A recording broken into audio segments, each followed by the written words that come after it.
Hi everyone. Today we are going to discuss about Android.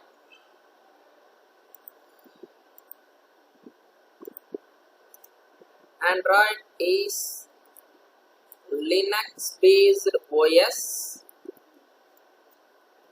In order to support the applications for mobile wears in the sense digital watches, etc. TV, there are Android TVs also,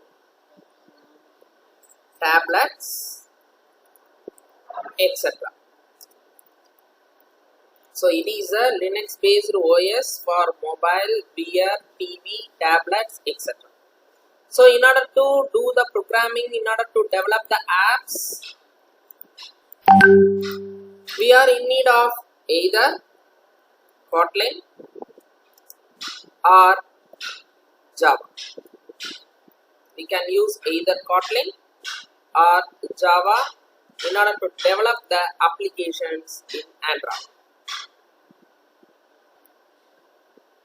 So let us discuss the history of Android. The history of Android says during the 2006 Android Inc. headed by Andy Rubin, the operating system was developed in order to support smart cameras. So after that, during 2007, Google extended this application to support smartphones.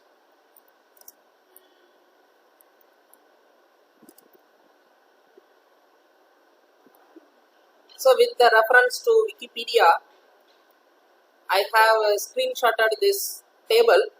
So this is for the version of Android. So for 1.0 and 1.1 there is no more official name.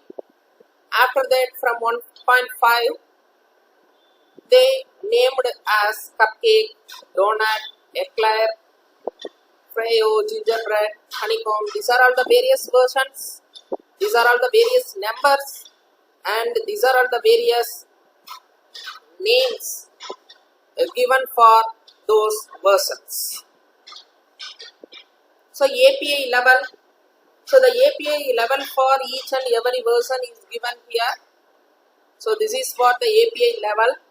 So 1, 2, 3, 4 and 5 to 7. At present, we can say some of the OS, some of the smartphones uses Oreo, Pie or Android 10 or Android 11. So the API level, the corresponding API level is 26, 27, 28, 29, 30. So as a user, they say what is the Android OS? They may say it as Android Oreo or Android Pie or Android 10, etc. But as a developer, it is not advisable to say either the version number or the official name. As a developer, you can say I am working on API level 26 or I am working on API level 27. This is what advisable one to say. So I have referred this version history again. Once again, I am saying with reference to Wikipedia, I have taken this screenshot. So this is what the simple form of Android architecture. So the Android architecture says the application layer followed by application framework layer, and then there is a native library files in order to support other programming languages, and then there will be Android runtime ART, that is called as ART, and kernel. There will be a Linux kernel because as we have already discussed, Android is one of the Linux based operating system for mobile, the TV, VRs and tablets, and then there will be a connection with hardware. This is what the architecture of the simple architecture of Android operating system.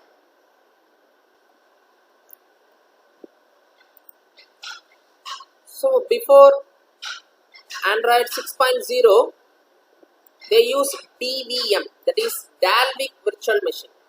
So when you refer the internet at all, so in some of the architecture, rather than ART, there will be a DVM, that is Dalvik Virtual Machine. So it says that before Android 6.0, the Dalvik Virtual Machine is used in the place of Android runtime. From Android 6.0, in order to increase the efficiency, the DVM is replaced by ART, Android runtime. So when you refer the internet at all for the architecture, so in some of the images they say as rather than ART there will be a DVM, which means that before Android 6.0 they uses the DVM, that is Dalvik Virtual Machine. From 6.0, from Android 6 onwards, that in order to increase the efficiency, the DVM is replaced by Android runtime. So next we are going to discuss about the Android components, or we can say it as a building blocks of Android. So these are all the main components involved in Android.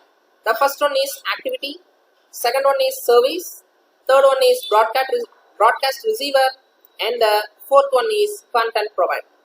So these are all these four components are the main Android components, or we can say it as a building blocks.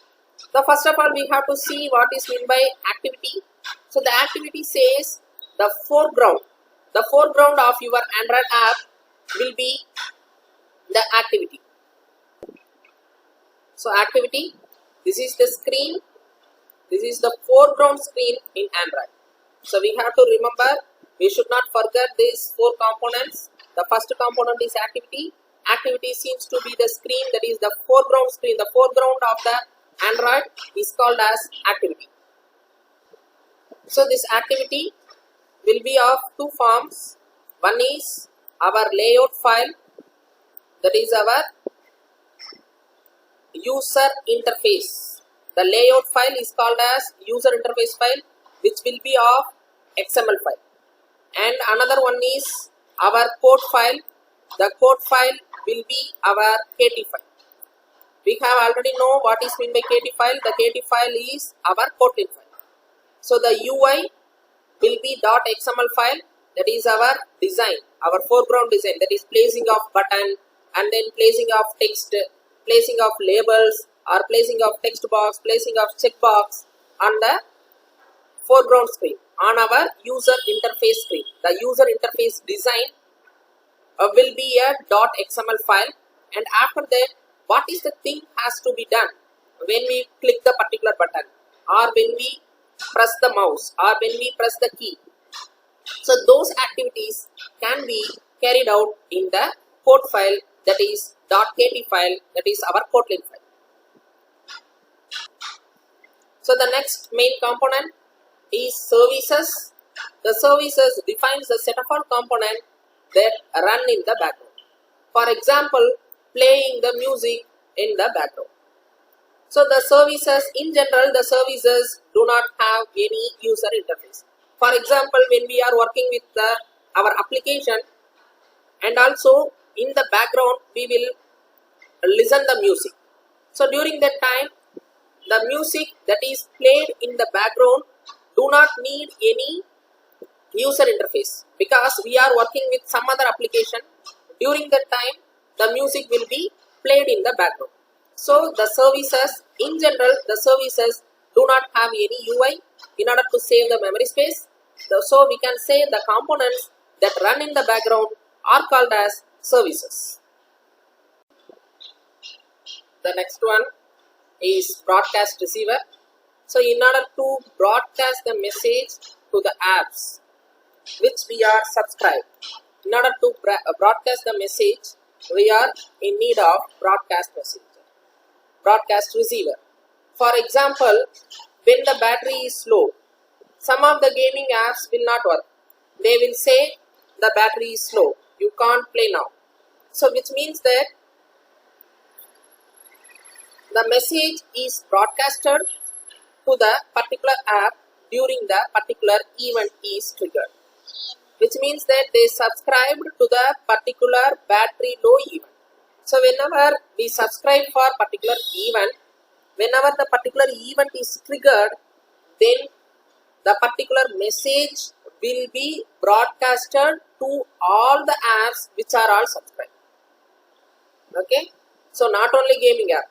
If we have 10 to 20 apps, though 10 to 20 apps subscribe the battery low event, whenever the battery is low, whenever the particular event is triggered, the message is broadcast to all the 10 to 20 apps which are subscribed to the particular event. So the final building block of the Android is content provider. So when we come towards the content provider, we have to know the technique that is called as sandboxing technique. The sandboxing is the technique in order to store the apps in the private area. For example, each and every app is installed in some other location which is allotted to it.